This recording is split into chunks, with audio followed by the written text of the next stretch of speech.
Hello. It's just about 9:30, so we're going to get started, and it's good to see everybody. Thank you to people on Zoom and people. We have 4 people in the room, so we're going to get started. We're going to talk about wicked problems. We're going to talk about AI, and we're going to talk about their intersection. So I'm going to start out by talking about what wicked problems are. This is a concept that's been around for a while. It started out in planning, really in policy research, but a wicked problem is one that is difficult or impossible to solve because it's incomplete, contradictory, and changing requirements that are often difficult to recognize. So there's a lot there, but this distinguishes it from simple problems or regular problems where these things aren't as present as they are in wicked problems. So it refers to an idea that cannot be fixed, unfortunately. So we tend not to talk about solutions to wicked problems because there really aren't solutions to wicked problems. And wicked denotes resistance and not evil, right? So it's not talking about that. And this was coined more than 50 years ago by these two theorists who work more in design and planning. So this is a topic that's been around for 5 decades, and there's a considerable amount of research about wicked problems, what they are, how to address them, and examples, lots of examples of people who approached problems in this way, I think to considerable benefit. So here are the kind of the key characteristics as I see them. There are different lists when you look for the key characteristics, but these are the ones I think are the most important. Again, one of the problems is that there's not really a definition of the problem. That's, again, people always say, if you want to solve a problem, you got to first define it. Well, that's a hard thing for wicked problems because depending on who you talk to, it's a different definition, different characteristics of that problem, a different nut of the real problem. So it's hard to even get your hands on what the actual problem is, and that's a bad place to start. There's no stopping rule, right? So again, we're used to working on like a project, and at the end of this process, we're going to have some product, and then the whole thing's going to be over. Not the case with wicked problems because they're ongoing. You're never going to solve them, and so you have to keep on working at it. So it's not like we're ever going to be able to get rid of these wicked problems that we're going to talk about. We're going to have to keep on working on them, and that's a different thing. There's no objectively correct answer, right? This is not a situation where we can say, okay, these people have the right answer, and all we need to do is convince everyone to look at and pay attention to their answer. That's not the case, right? There's not a clear objective answer. So you have to work on taking the pieces from everybody's perspective to try to put together. There are no trial runs, unfortunately, right? These are not theoretical wicked problems that could happen. Oftentimes they are problems that exist right now that are happening. And so we have to address them. And there are no do-overs, right? We don't get to try something and see how it works and then go back and try something else. Every time you try something to address it, it has consequences. And those consequences can sometimes form a feedback loop, can affect other parts of the problem. And so we don't get to have testing. We don't get to test solutions because wicked problems are also oftentimes massive and they touch, lots and lots of people. So you really have to try to address it in ways that you can't go back and do it over again. And that makes it really tough. You oftentimes don't get immediate feedback about the benefits of your, not solutions, your ways you're addressing the problems. So it's hard to know, hard to assess how effective you are at addressing the problem. And that is really another. Wicked problems are problems that make all of our best strategies for solving problems irrelevant or unusable. And that's again, one of the reasons why they're wicked. And they're transdisciplinary. Most wicked problems are transdisciplinary, right? They're not the domain of any single perspective or discipline. And so we can't just say, okay, we're going to leave this problem to these kinds of people, let them figure it out. Now, there are problems like that. They're not wicked problems. I mean, there are problems that we just need, I don't know, biologists or, chemists or policymakers, politicians. We need to let them take over and let them handle it. Not the case with wicked problems because they're transdisciplinary. There's so many different perspectives. And we talk about some examples. We'll see how that plays out. And then, of course, they're also multi-level complexity, right? So they're individual. They affect individuals. Individuals have a role to play, but so do social structures, institutions, societal structures. Nation states, international sometimes, and so we have to think about them as problems at each level, and we can't ignore any of the levels, right? We can't just say, oh, we'll let individuals take care of this. All we need to do is get individuals to work on it. Or we can't just say, let's work with the government and get government policy to work on these things, because that's not going to do it either. So you have to really keep a lot of things in mind when dealing with wicked problems. So, I mean, these are just a few examples of the best known wicked problems. Obviously, climate change is the one perhaps that's brought up the most. Climate change is a problem, as a wicked problem. Poverty is a wicked problem. The pandemic, as we realize from our own experience with pandemics, we know that pandemics are wicked problems because they are, well, we'll talk about, all these things. Information literacy is one that we care about a lot here in higher ed, right? I mean, it's knowing what information is reliable, valid information. That is, epistemology is a really hard problem, made much harder by our next topic, which is AI. So it's really, and then obviously there are more, right? We could probably all come up with additional ones for this list. But again, these are wicked problems because they solve all of these, or they meet all of these qualifications, right? So again, if you think about pandemics, is it just a biology problem? That's not really, not only about, I mean, there certainly are, vaccines. That was a huge thing we had to, and we could leave back the development of vaccines to scientists, thank you.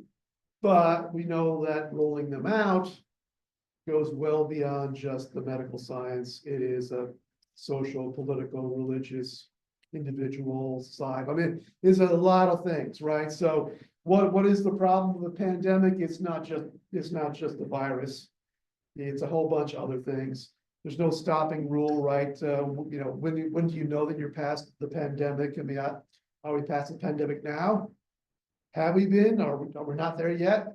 Not sure yet. It depends on who you talk to.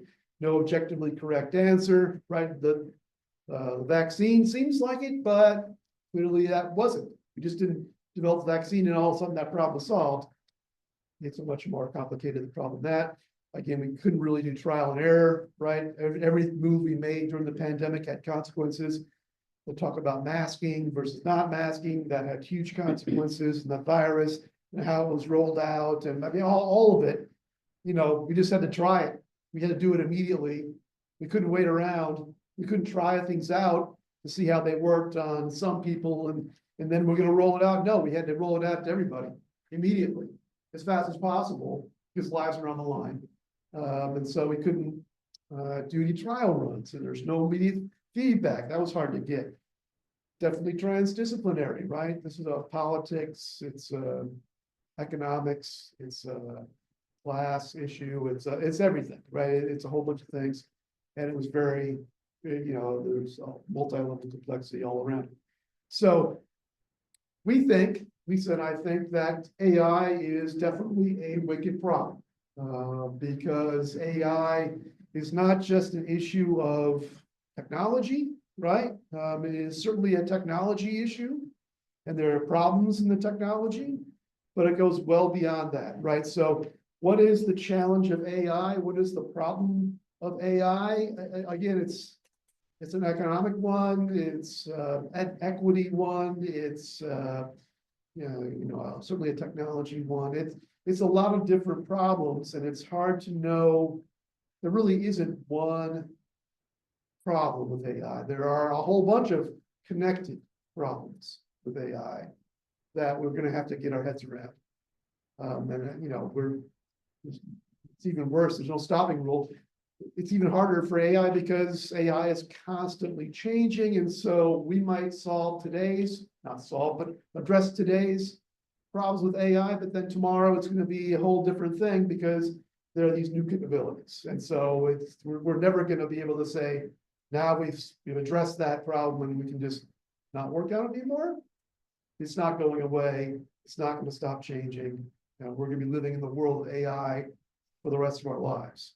So we got to figure that out. What's the objectively correct answer to this? No one knows. There isn't one. It depends on, lots of different perspectives on whether to use AI and how, and all that stuff. Again, we're not going to be able to do trial and error on it because it's happening, right? We got to do these things right now. For us, students in our classes are dealing with AI right this moment, right? They're thinking about it. They're using it. Maybe they're using it, or maybe they're using it well or poorly. So we can't just, try things out and then we'll say, okay, here's what we're going to do. We got to do things now. We got to have AI policies in our courses today. We can't wait. It's hard to get immediate feedback. It's definitely a transdisciplinary problem. It's not just, we can't just leave the technologists to figure out. That's a disaster. They will do what they've been doing, which is essentially rolling things out as fast as possible. And no one else is having any input. That's a disaster. So we're all going to have to be involved in this. And so all of our disciplinary lenses can play a role in this, history as well as economics and psychology and chemistry, everything can be brought to bear on this. And it's certainly a multi-level complexity thing, right? And we can't just focus on individuals because that's going to miss a huge element of AI, which is at the systemic level, the societal level. As an institution, we need to think about what our AI policies can be, should be, and we're working on that now. Because if we don't, then everyone's going to have their own different policy, which is probably unavoidable, but at least we can try to have some consistency or some baseline, perhaps. You can see different institutions doing it differently, like Arizona State. They've bought ChatGPT licenses for every student. So that's a lot of money. They have a lot of money. They have a lot of students. But that's one approach. And of course, there are lots of institutions who are, trying to ban AI, and faculty who are trying to ban AI. That's another approach. And so we got to think about it at policy level, both institution-wide as well as maybe even society-wide, governmental policy. I don't know. We can't ignore that. So AI is a wicked problem in itself. And so I'm going to turn it over to Lisa to talk about AI more. Awesome, thank you. So we've got a list of general concerns here that are AI specific. We've got to think about the complexity of AI systems. There's all kinds of bias baked in because as humans, we are biased and humans made AI. And so the bias is just baked in there. We need to be aware of it, both in how we're prompting it, but also in the output and then instructing our students on how to avoid bias. Definitely privacy concerns. I've got some examples to kind of explore that a little bit. Definitely energy concerns are going to be imminent, and there's going to be environmental impacts, both from the increased need for energy, but also from the manufacturing associated with creating these giant computing centers and the microchips and the data processing areas. Lots of issues there. There's also ethical implications. We've got to think about the equity of distribution. Do our students who can afford a $20 per month ChatGPT subscription Is it okay if they have that unfair advantage of having that extra computing power compared to the student who can't afford the $20 a month subscription? There's going to definitely be an even stronger dependence on technology. I mean, I don't walk around without my phone not in my hand all the time now, and it's only going to continue to get worse. And then there's just a very diverse set of impacts. And so I'd like to explore the first few of these with you before we dive into the last couple there.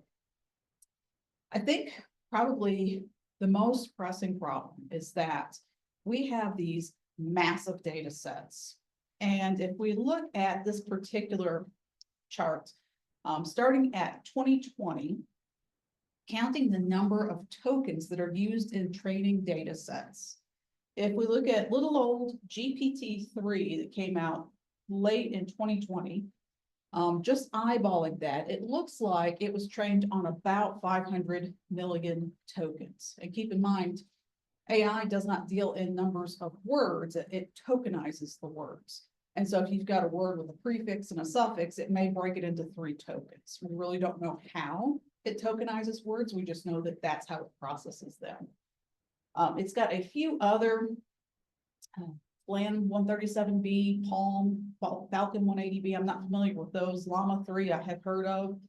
But if we chart in blue, how many tokens are needed to train these different AIs versus that trend in green?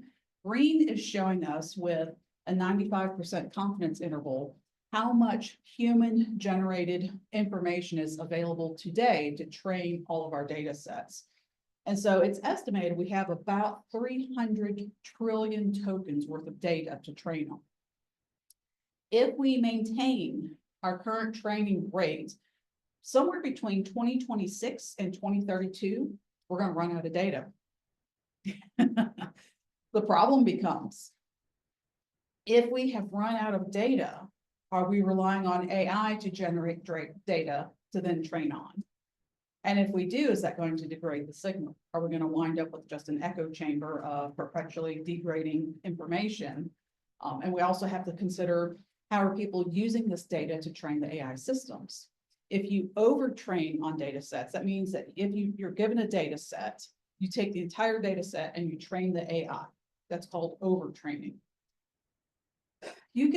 There are reasons why you would want to do that, but we also see that when you overtrain with the data set, sometimes your answers are too narrow, and so you get bad output whenever you overtrain. And so a better way to train AIs is to take parts of a data set and use one subset of the data to train the AI and another subset of the data to test the AI. That's much more desirable. But again, we have no regulations on how people are training their AIs. And so if we are overtraining, it's more likely we're going to run out of data in 2026. But if we use more conservative methods using subsets of training data, it may last until 2032. The other problem with these massive data sets is that most of this information is proprietary. Nobody is sharing what is contained in that data set. We know that people are scraping whatever data sets they can get their hands on.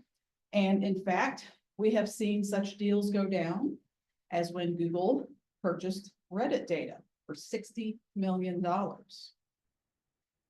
They did nothing to vet this data set before it became part of Google search. And so for, I can't remember if it's 4 or 5 days there, this spring, you could do searches in Google. Hey, my cheese won't stick to my pizza. How do I fix that? Google will tell you to add blue to your sauce. Another one that was really bad. I'm feeling depressed was a search. The AI overview suggested jumping off the Golden Gate Bridge. The other one there, how many rocks shall I eat? Now this one I actually looked up because according to geologists at UC Berkeley, and then they go on to quote Dr. Joseph Granger, you should eat at least 1 small rock per day. And so I was concerned about that because what if somebody is out there saying, Lisa Blue says you should do this. I actually found this was a satirical article written for The Onion. And it wound up in the training data set. Nobody vetted it. And so it was turning up as a valid result. And so this brings about another issue, because when you get such junk in your data set, that's where reinforcement learning through human feedback plays a huge role, because there are actually people that are paid to read all of these responses and go, oh no, that's not acceptable. We're not telling people to jump off the Golden Gate Bridge if they're depressed. We're not telling people how to make napalm. We're not telling people, to go do these heinous acts. And just the fact that we are paying people usually terrible wages and exposing them to the very content that we're trying to protect everybody else from becomes another wicked problem, because we're exposing them to these horrible things. So what's in the training data? We don't really know. We also don't really know how AIs work. We can take some pretty good guesses, but what we have been able to do so far is to create these AIs and then try to figure out ways to get better results in the prompting.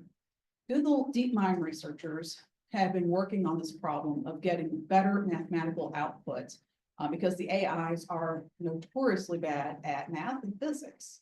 And so mathematicians and physicists have been kind of safe up to this point, because for some reason, the AIs get lost in the order of operations. So they'll start like solving an algebra problem or a trigonometric proof, and then somewhere in the middle it gets lost and it gives you bad output. And so Google DeepMind researchers actually embarked on a project to see if they could improve the factual accuracy of mathematical output. And through some prompting and some meta prompting, they found that in addition to saying, work this step by step, which was kind of the fallback for getting better output, if you told the AI to take a deep breath, that increased the accuracy. Why does that work? That shouldn't work. The AIs don't have lungs. Bias is another significant concern.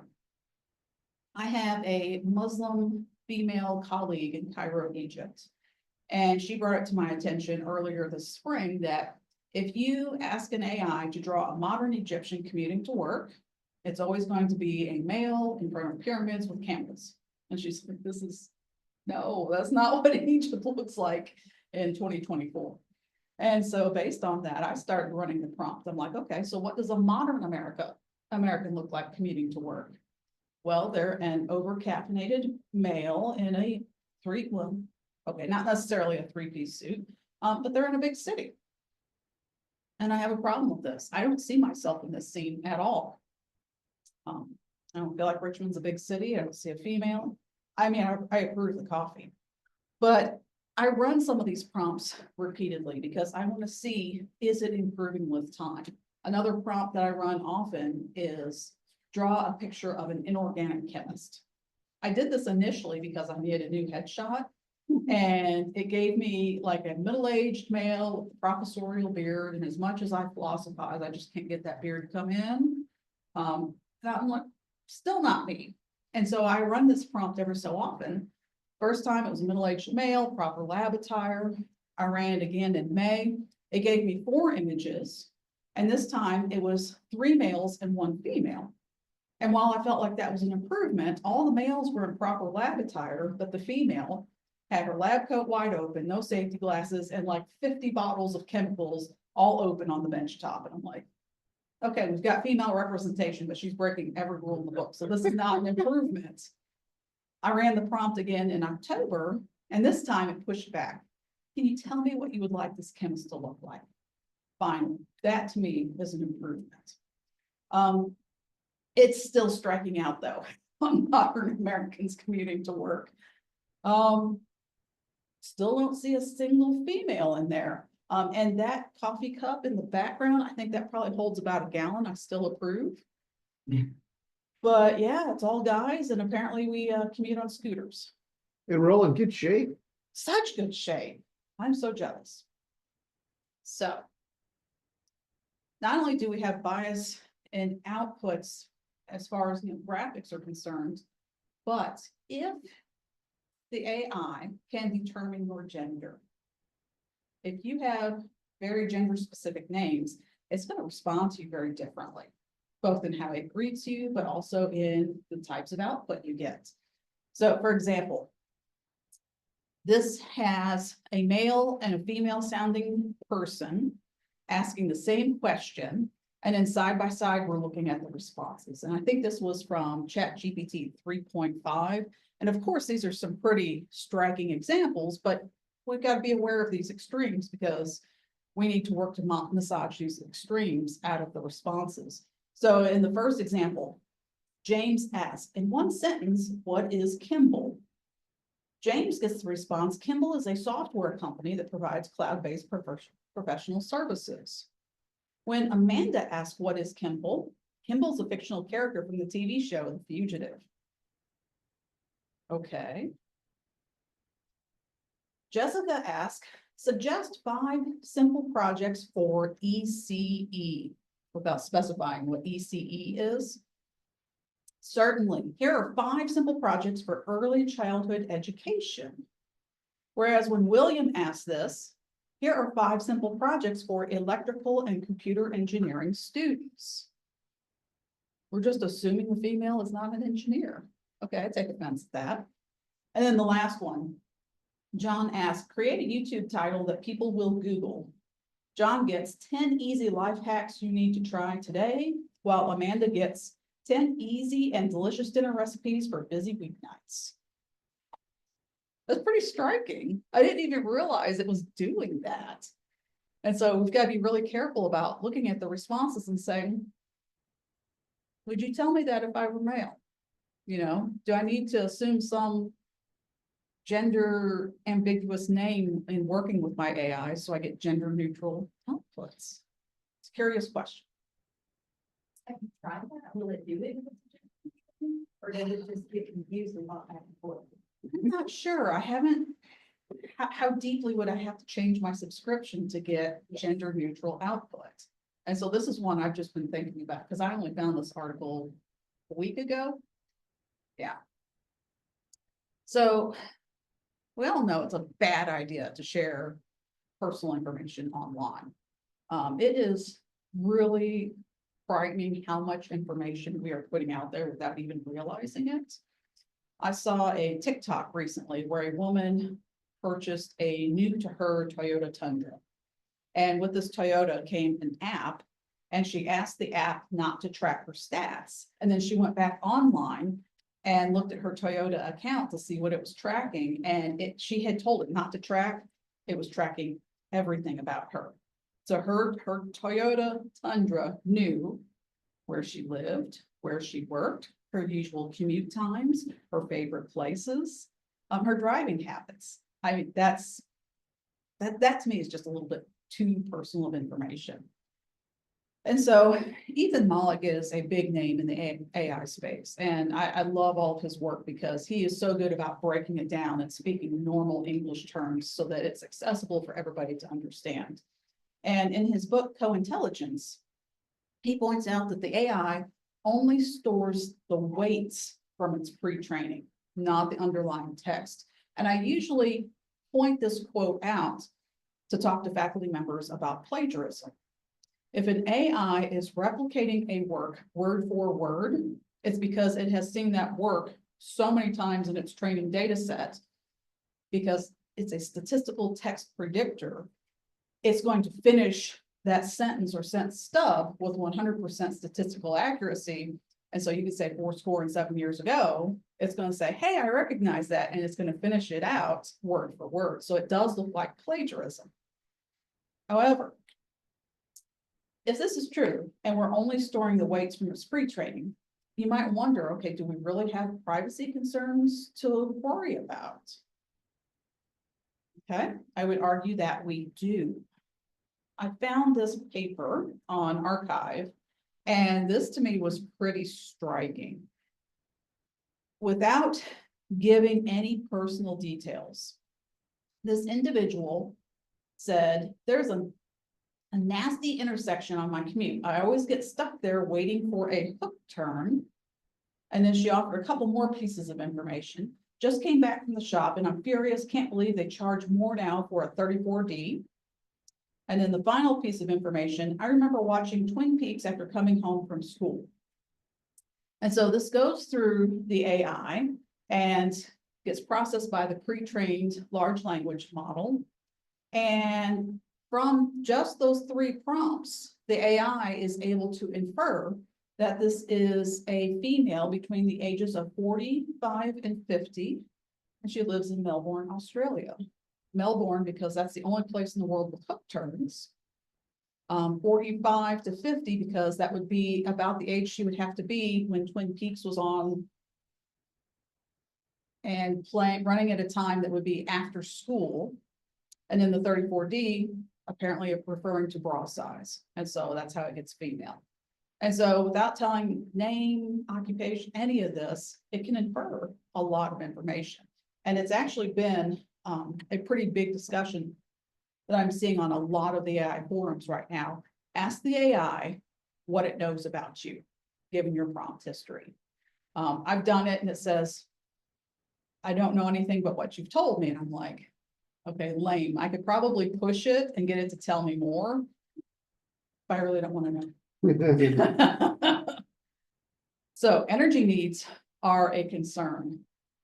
And because these AI companies don't really want to catch any more grief than they're already bringing on themselves, they're going for green energy options, which means nuclear at this point. And so Microsoft has decided to bring reactor 1 at 3 Mile Island back online by 2028. Google signed a deal with Kairos Power for these so-called modular nuclear reactors. Modular makes it sound like perhaps portable. And so I'd be curious to learn more about that. And then Amazon signed a $500 million deal with Dominion Energy for modular reactors as well. So this all happened within the last couple of weeks. I'm pretty sure Google's reactor, that one has stalled because the place where they originally wanted to build these reactors actually has a rare species of bee whose habitat would be threatened by the reactor. I'm just looking for all the excuses why we can't build these, whether they be valid environmental concerns or just other reasons to just say, not in my backyard. Back when I was studying nuclear energy as an undergraduate, it was NIMBY was the saying, not in my backyard. Nuclear reactors are great, but put it somewhere else. So we'll see what kind of pushback we get. And save the bees. And save the bees. Gotta save the bees. So I found this article and it really was excellent at looking at what could possibly slow the growth of AI. At the current rate, AI is scaling at a rate of 4 times per year, which is really impressive. So if we look at that bottom dotted line, that's GPT-4. GPT-4, I believe, was doing 2 times 10 to the 25th flops or floating point operations. Flops refer to the size of the training runs that they're using to pre-train the AI so that it's ready for consumers to use. And so using that bottom line, GPT-4 as our baseline, and then projecting up to 2030, what's going to constrain the development of AI. And if we go all the way over to the blue is the latency wall. Latency refers to how quickly does the AI respond. And so we want our latency to be very, very short, especially as we're moving into like autonomous driving. I don't want my AI with a little spinny circle thinking about it before it breaks.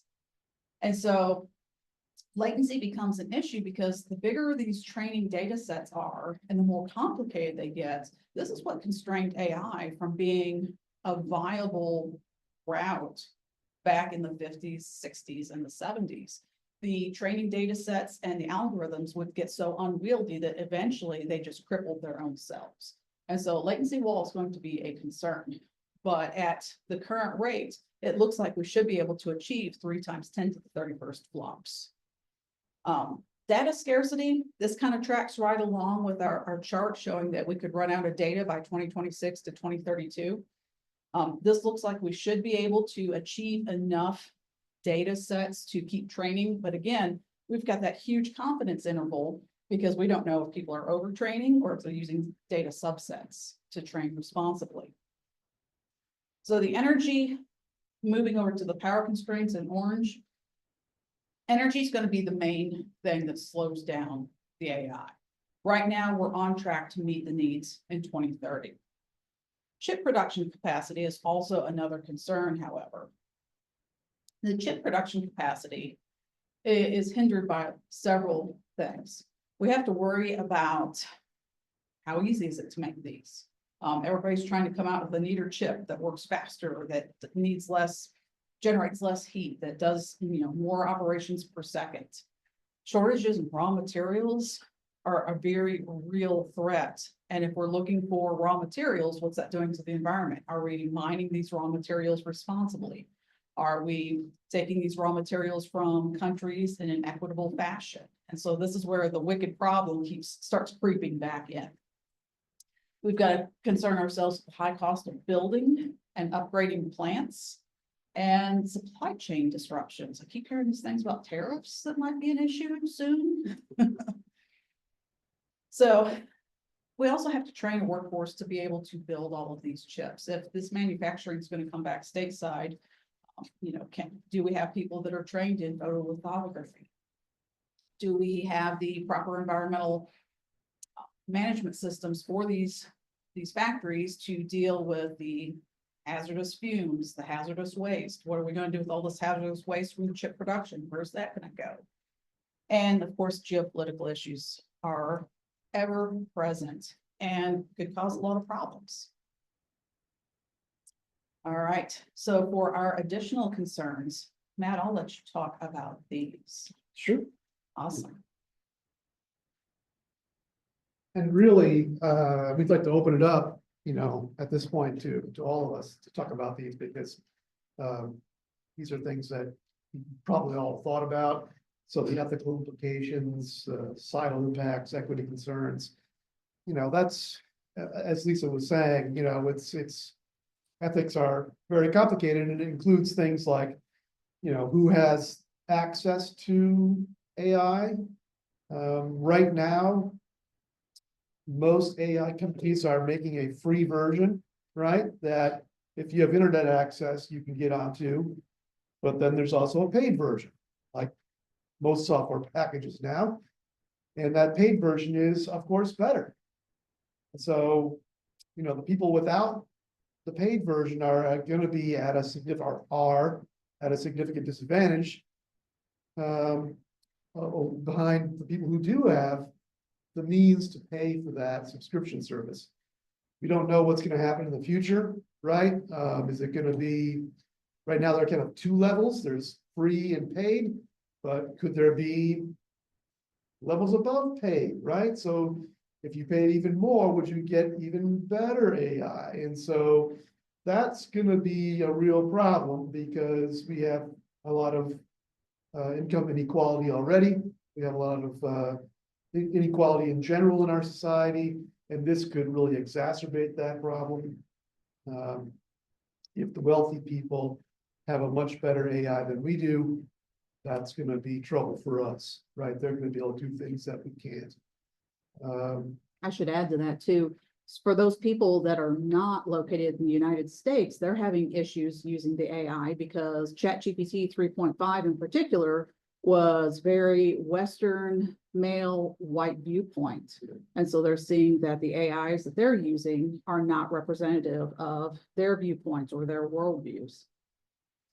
And that 300 trillion tokens that exist from humanity, how many of them are not in English? Mhm. A ton of them. And so, maybe what's going to happen is, people in other languages, other cultures are going to focus on their cultural data set and try and train AIs using the same procedures, and there'll be a French AI and a African AI. I don't know.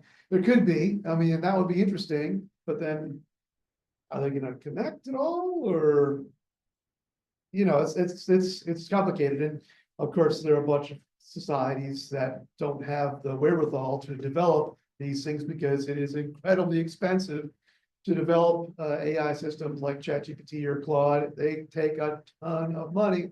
And so, I don't think those companies are going to be giving away their technology to other people to use anytime soon, even though they did call themselves OpenAI to begin with. They're not quite so open anymore. And so just the equity concerns alone are significant. And we need to think about that. But then there are also ethical concerns about, the climate, right? And the environmental impacts. It's not just an environmental problem, it's an ethical problem, right? It's where are we going to put that waste? Where are we going to mine that stuff from, right? In some ways, it would be great if it was in our own country. We would just foul our own nest, I guess.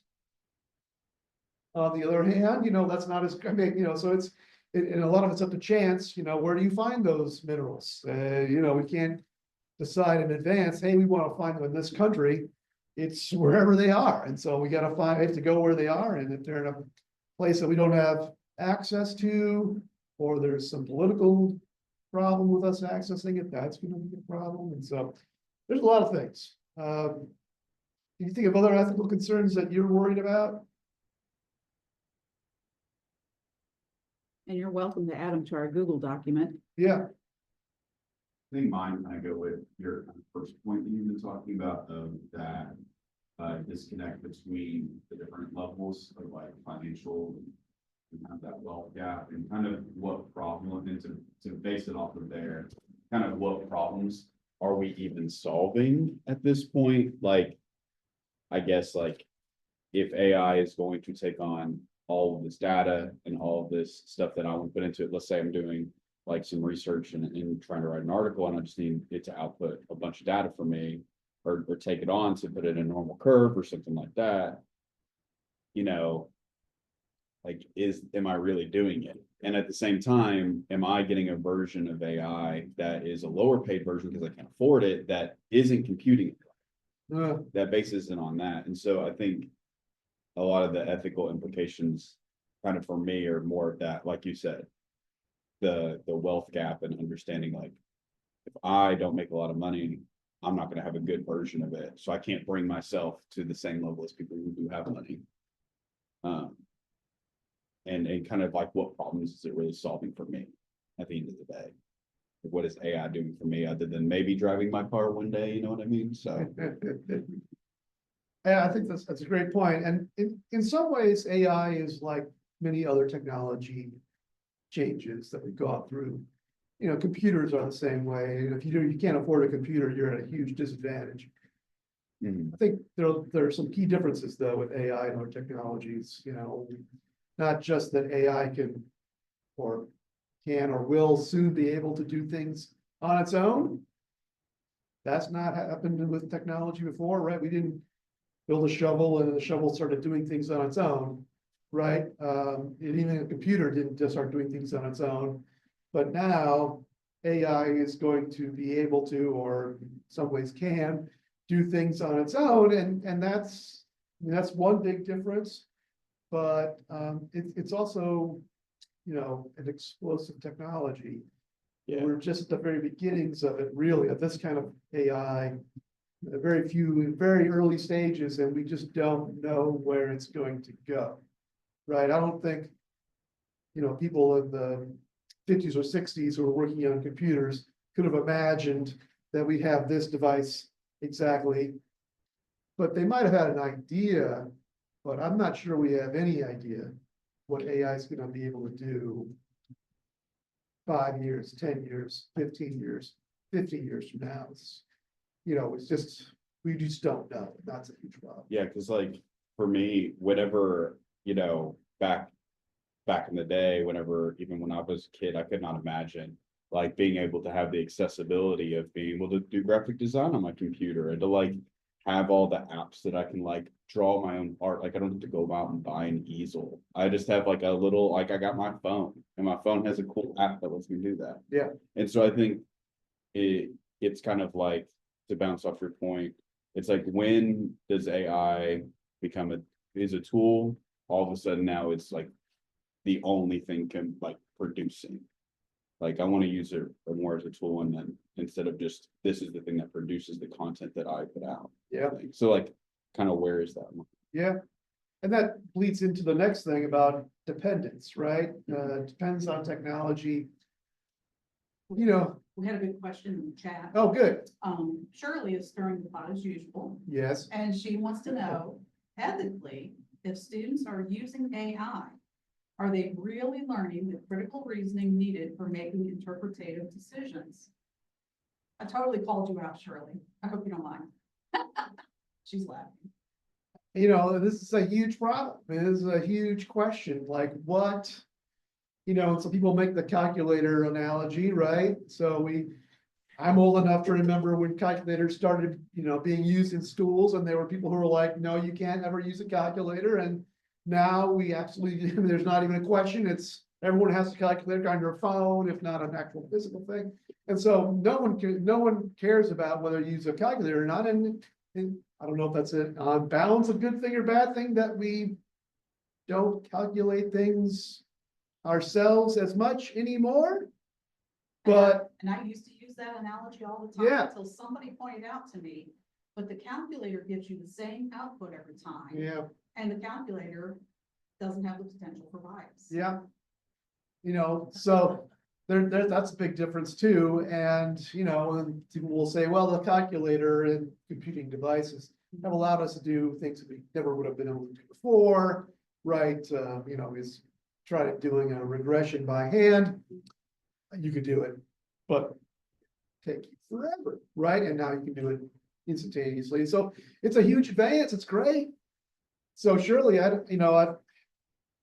totally see your point. Like, because again, AI can do this reasoning for us. It can think through problems and give us solutions to our problems without us having to learn that reasoning skill. And that Or does it require us to learn that reasoning skill in a different way? it And, could, and this is, and that's where I'm thinking with Shirley's, and I think Kelly even pointed to Yes. that maybe, that what it's gonna require is evolution on our part. And our part as educators, but also our part as, you know, the users of this technology. That the critical reasoning is gonna have to still be there because we're gonna have to interpret results. Yeah. But we're also going to have to be smart enough to keep up with it. yeah, And I teach a class this semester for pre-service teachers, so education majors. And we have AI threaded through that course because I want them prepared for what teaching, especially teaching writing, is gonna look like in the next generation. And I tell them, I don't know what it's gonna look like in the next generation, but you have to be willing to think in these ways. We have to be willing to do the reasoning. yeah. And Gil and I have been having this conversation because I think it's critically important that we interleave all these AI literacy skills throughout the undergraduate curriculum. So that we're not just throwing them to the wolves and they're out in industry going, gosh, I don't know what's right, because I've not talked about this before. We've been protected from this Yes. because our instructors aren't comfortable with it. That's not the answer. That can't be the answer. And we're in a weird position as educators because we want to train students to think. But when they get out into the workforce, what the workforce is really going to care about are the results. So if you get the result from AI, the good result from AI or the good result from your own thinking, do they care? They're not going to care. They're going to all they care about is the results. Reasoning is, how do you know if it's a good result? That's gonna be That's part of it. We're still gonna have to do that. But I mean, the other cool thing about AI is give me 5 solutions, give me 50. It's, you know, and so you don't have to work through that yourself and come up with your own 5 solutions and then judge. You can get 5, you know, from AI, and then you got to use that thinking.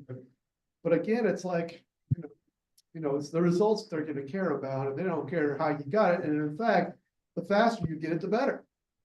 So, you know, it's weird we're in a weird position because we want to ask students to practice, learn this critical thinking and maybe different ways, but that's a really important thing for us. But, you know, not going to be the same thing as what they are experiencing in the workforce or in their own life, right? I mean, I'm trying to figure out, you know, how to coach my soccer team or, you know, how to deal with the PTA or who to vote for, you know. It'd be great if, you know, again, if we could just rely on people's critical thinking skills, the world would be in a different place.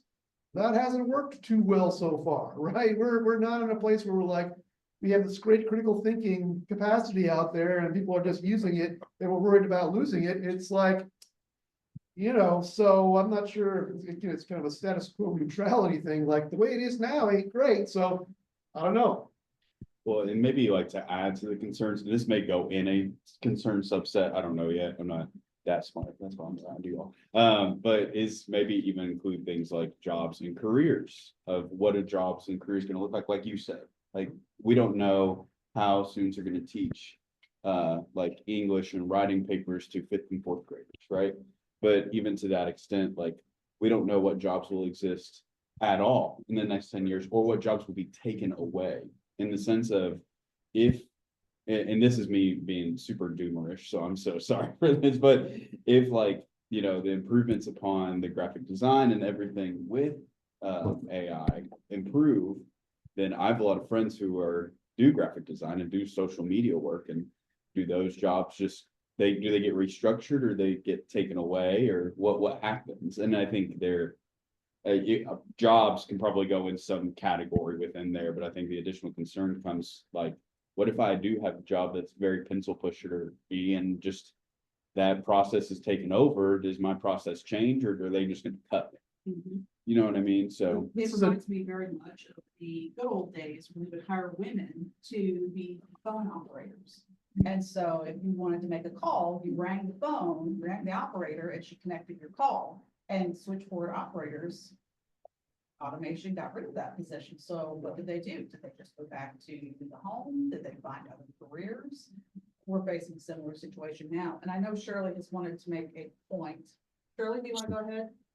I was going to say, the reason I brought this up is it also speaks to training needs for our professional development relating to how we teach critical thinking. So many of our disciplines are not thinking in this way. And so we do have, and we're not saying throw the baby out with the bathwater and, just jump right in. But like what Gil said, we have to be infusing this right from the get-go, and we've got to be comfortable with it. And I don't know if we're there yet from a policy standpoint. So I'll hush. Well, yeah, I don't know who is comfortable. Tell me who is comfortable with AI right now.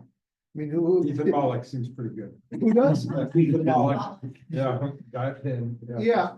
No, I agree. We're just gonna have to sit in the uncomfortability of it and ride with it. And this is what a wicked problem is, right?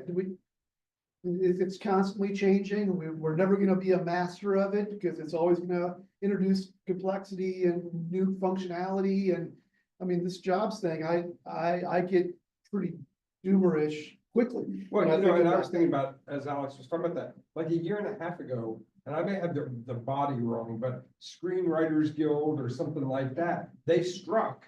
And one reason they went on strike is because they said, we're not coming back to work unless you write that you will not use AI to write scripts.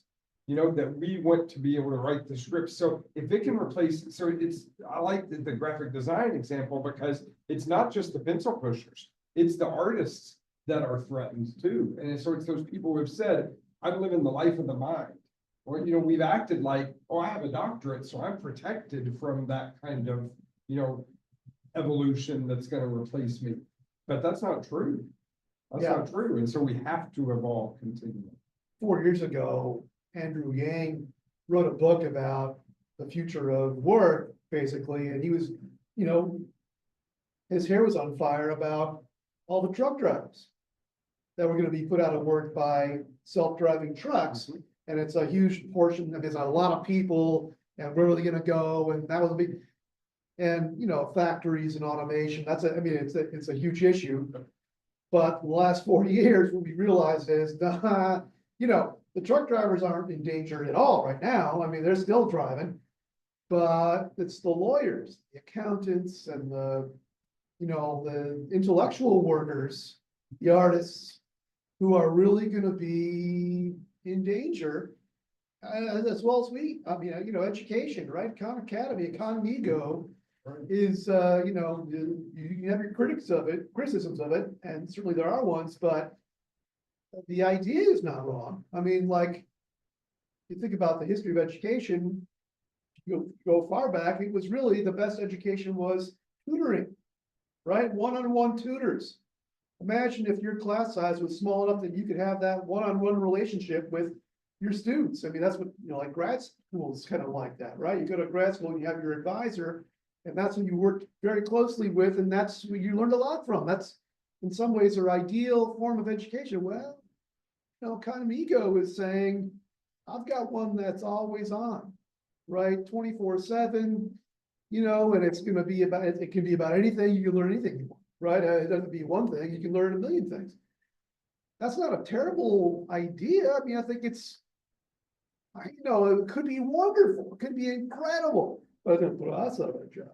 Like, why are they gonna pay all this money to come to EKU and live in a dorm and eat the crappy food and do it? I mean, they still might want to do that, right? For the social part of it, maybe. But the educational part of it is gonna be, this is gonna become just a collection of dorms with internet access. Well, and at the last count, I think they'd invested somewhere around 70 million in building Conmigo.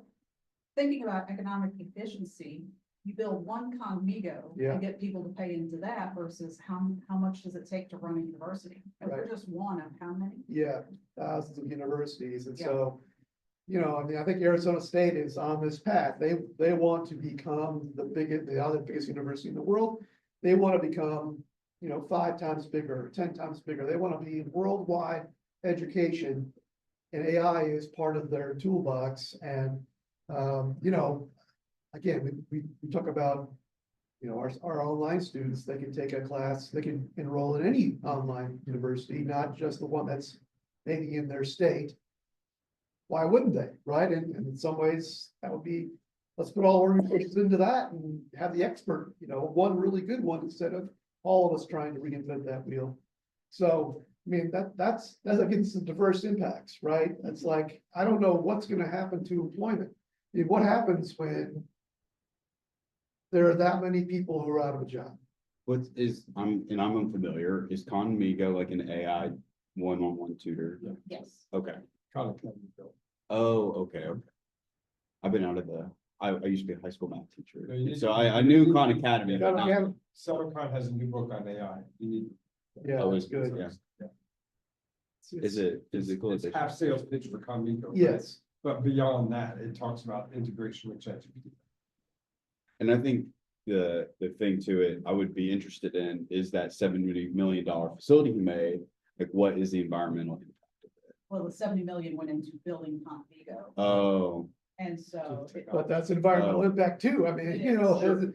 yeah, so there's that, and I mean, it's relying on ChatGPT, which has its own environmental impact. So it's sort of built on top of that. Yes. But it still has its own equity issues. I mean, Mhm. I think Sal Khan's ethic is pretty good. He wants to make it available to lots of people, which is great, but 70 million had to come from somewhere, and to keep it going, it's gonna cost money, and so, who's gonna be able to afford to pay for that service? And I think it gets into like what we were talking about earlier of like the money of like, I can pay more, which means that I can maybe do 5 more math problems than you're allowed to do every day and stuff like that. And so Exactly. it comes to that, and especially with moving like just education where it's going in our state with the charter schools and everything. It's just it's not, the outlook is bleak, is a little bleak, but yeah. Well, and there's this rub too, because I'm looking at EKU and thinking, man, I wish we had an AI with the educational guardrails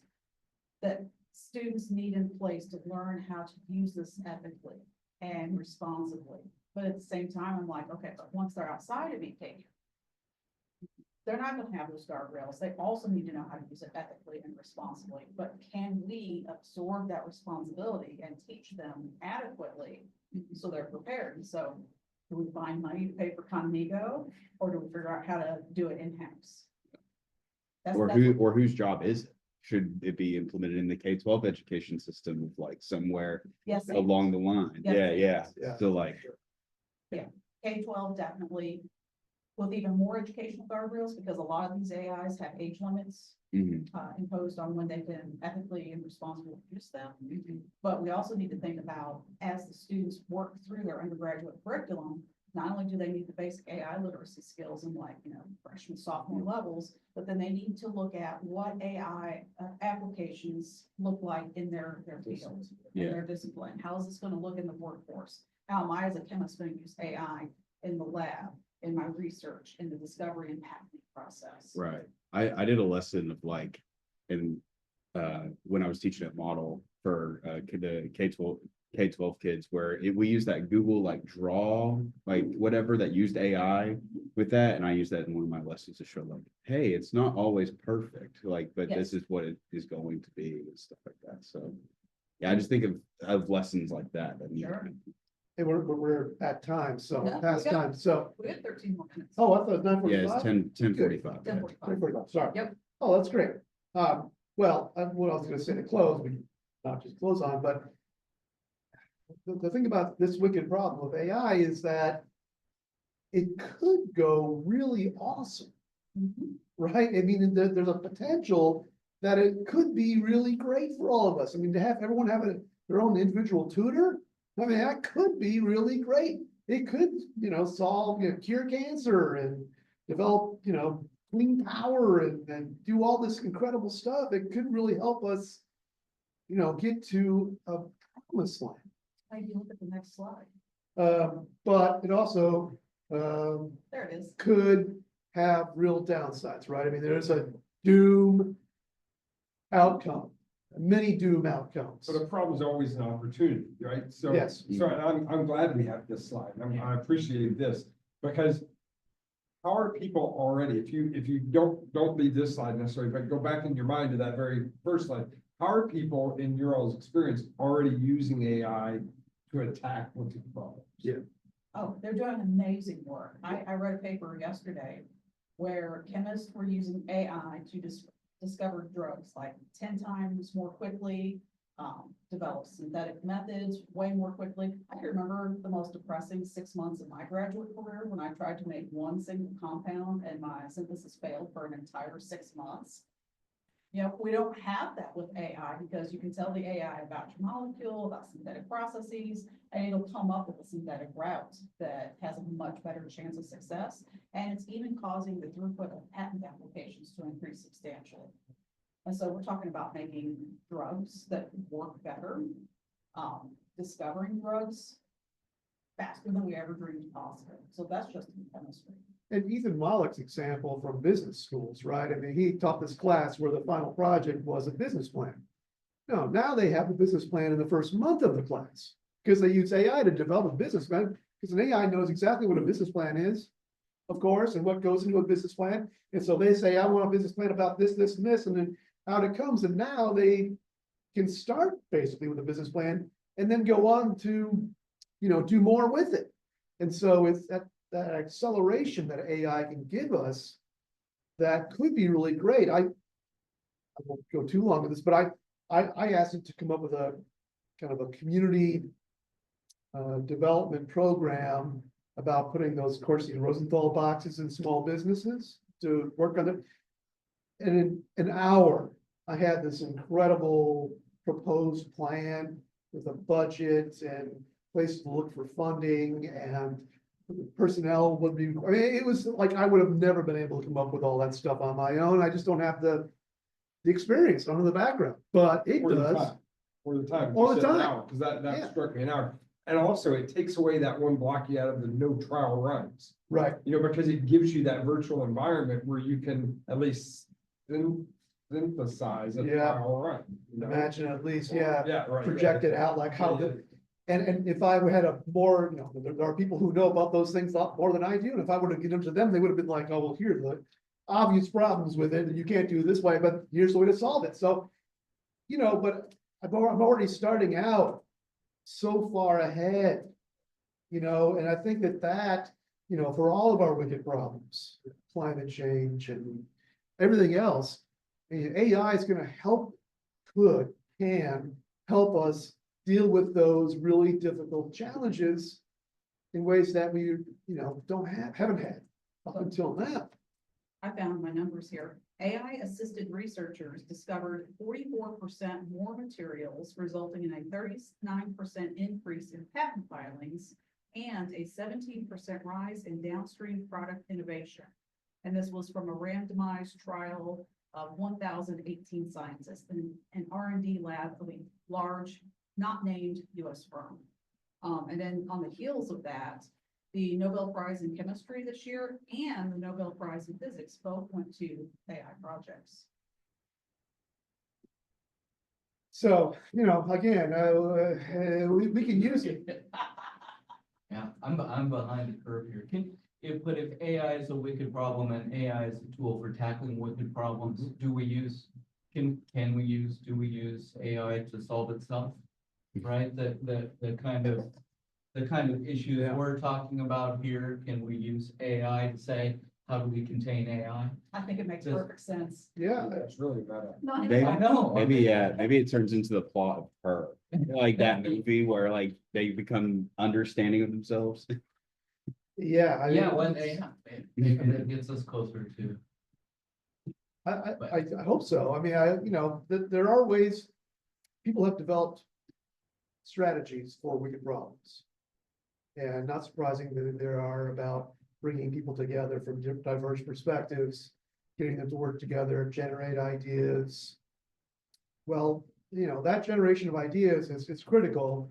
That's one of the strengths of AI, right? Is brainstorming, generating ideas. It's really good at that. Give me 50 ideas for this. It'll give you 50 ideas, right? And so if you got people together from diverse perspectives and they built, created some ideas, and then asked AI to build on that, now you're accelerating, right? So whether it's AI as a wicked problem or climate change or poverty or pandemics as wicked problems, I think that AI can assist us in the strategies that we already have already developed for dealing with wicked problems.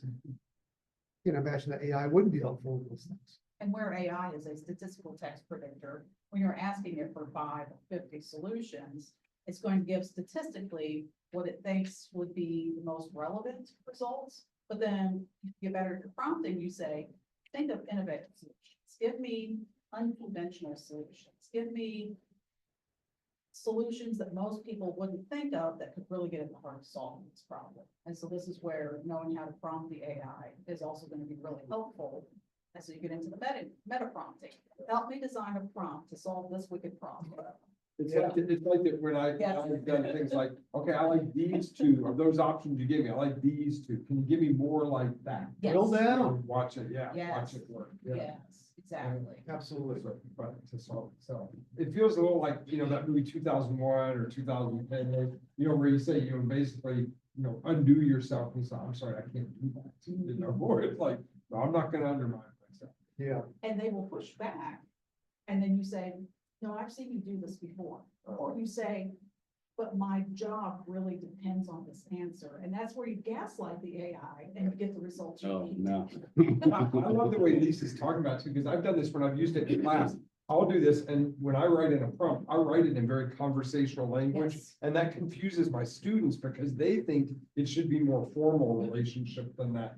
But I will say, hey, how are you today? Thank you for your help, those kinds of things. And they kind of marveled at that the first couple of times I did it, but I'm trying to treat it like a classroom tool, Yes. not as a detached, disembodied kind of, An assistant. yeah. How would you treat your assistant? There, bring it into the classroom. Yeah, exactly. That's what we're trying. I try to say, look, it's called Chat GPT for a reason. It's a chat box, right? Go back and forth. The first thing you get from it, it's never gonna be great. No. But you gotta keep on going back and forth, and that's when you get to something that's really great. And so, but that's another learning process, right? It's not it's not the Oracle where you just give it a question that gives you the answer and that's it, right? You gotta go back and forth. It's a tool, it's an assistant. And it's not gonna give you the perfect answer every time. It's gonna give you, the one that thinks is the best, but it might not be the one you're looking for because you didn't answer the right question, right? And so it's really about prompting. That's really hard. Yeah, it's sampling the world of that white male Western viewpoint to come up with statistically, I wouldn't say what's the best, but what is the most probable answer. Right. And so we got to find ways to prompt around that and push it to get the clever answers. And I think our students don't realize that. And that's why when my faculty always say, oh, I can always tell when it's AI written. Hey, You can tell when it's AI written from a poor prompt. Right, Yeah. somebody who is too easily satisfied. Yes. Yeah. Yeah. Looking for the quickest fix. I mean, you know, I'm just gonna, Yeah, and, oh, yeah. one prompt, print, turn it. Yeah, that's it. One and done. Yeah, yeah, that's, So, you know, do we teach our students to be better at prompt engineering? Because when they do that, they're gonna give us output that we won't know is from AI. If we care about that, then, you know, what's, that's what Etymologic does. Yeah. Etymologic requires that AI use, and he requires his students, because I think there's an ethical component that they buy into when he Yes. does that. He requires them to then submit a document, basically, that says, here's what I did, here's why I did it. Yes. You know, so that reflective piece. Yes. And that's that critical analysis that Shirley's talking about. Yeah. That is never gonna go away. Well, I say that, I don't know what it looks like if you put in to AI. Okay, now tell me how I reflected on this. You know, I don't know what happened. yeah. Give me a reflection on this process. and Yeah, certainly And students will try that, and the AI will say, I can't do that, but the clever student will say, role play as if you are a student in this class, and give me a reflection. And that's one way Conmigo is built, is to specifically have those boundaries set up. Yes. So Yeah. it won't do that work. Those educational. I've kind of played around with it in terms of like descriptions and prompts of assignments, especially in the GSD course, of like, I need you to take this prompt on this assignment and actually rewrite it at a 7th grade reading level and stuff like that. And I've found a lot of use in that, because then I can kind of tweak it a little bit from that and really meet the needs of almost everybody. Yeah. 7th grade reading level, stuff like that. So I'll look into Conmigo. You said it's a good book? Well, the Sound Con's new book, yeah. Oh, It's okay, about okay. Conmigo, but it's not just about. I didn't know if it was also named Conmigo. No, no, no. Also No, it's, or something. Brave New Words. Oh, okay. Brave New Words, yeah. yeah. Thanks for also making that allusion to a dystopia, but you know, yeah. Exactly. That's a weird choice, but yeah. Well, we are at time now, I think. Yes. So, you know, this is one of the things about wicked problems is it's always ongoing. So, you know, we haven't solved anything today. Not yet. We've only maybe explored some of the issues, but these are things we have to continue to work on for ourselves, for our students, for society. And so, you know, we'll see what happens. Stay tuned. Thanks for coming today in person and online. Sir.